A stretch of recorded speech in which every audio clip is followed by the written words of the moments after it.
saylananma.com Hıdırlayan Bugün dünya sığamok, sen bolmasan yanımda.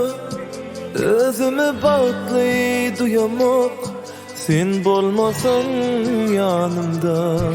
Ben sen için sevgilim, yaşayarım bu dünyada.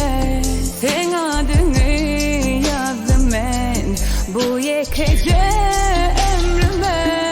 O da deli sevgilim, karıştım ben bir sana. Sözer yarın soygunu, seni bağlı etmene. Yekece sevgilim sen, Derin sen adına, sevgi bolup dolum sen. Gelmem sen bağıtına. Aşık İbrahim'in yari, seyeni cereni.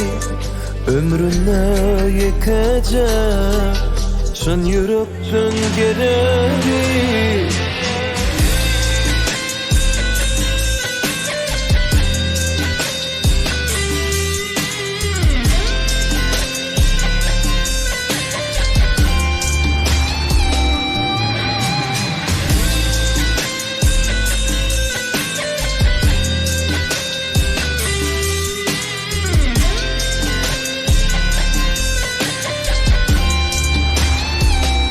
Bugün dünya sığamok, sen bolmasan yanımda.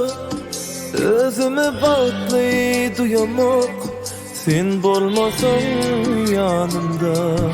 ben sen için sevgilim, yaşayarım bu dünyada. Sen adını yazdım ben bu yekece ömrüme. saylananma.com O da deli sevgilim, karıştım ben bir sana. Sözer yarın soygunu, seni bağlı etmene. Yekece sevgilim sen, Derin sen adına, sevgi bolup dolum sen. Gelmem sen bağıtına. Aşık İbrahim'in yari, seyeni cereni. Ömrüne yekece, şun yürekten gereri.